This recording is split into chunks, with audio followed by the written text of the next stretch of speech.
L'île Maurice. Oui, merci. Je prends bonne note des trois angles sous lesquels qu'on a mentionné, c'est-à-dire la plateforme gouvernementale numérique pour chaque pays dans le cadre du e-gouvernement. Deuxièmement, du programme d'initiative sur la formation. Et troisièmement, cette conférence annuelle tripartite. Mais pour rejoindre un petit peu le Mali, mais sous un angle différent, je pense fortement qu'il faut aussi voir l'aspect juridique, voire réglementaire. Je m'explique.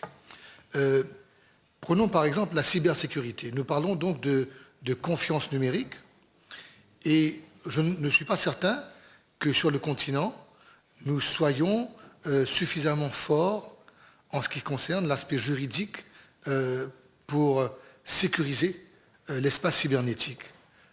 Je prends l'exemple de la Convention du Conseil de l'Europe pour la cybercriminalité. Je ne connais que l'île Maurice sur le continent qui est adhérée à cette convention, qui pourtant nous amène une assistance technique pour légiférer et protéger l'espace, la sécurité numérique.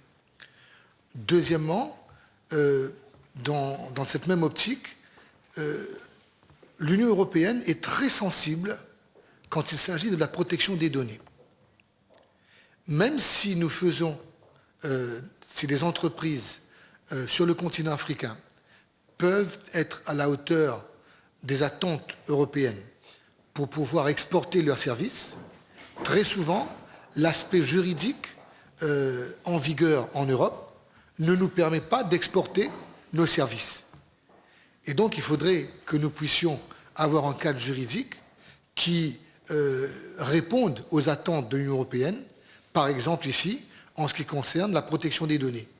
Alors, j'ai l'impression qu'il faudrait ajouter un quatrième angle aux trois premiers qui auront été mentionnés. Merci. Merci, Monsieur le Ministre. Je crois que nos amis soudanais souhaitaient prendre la parole.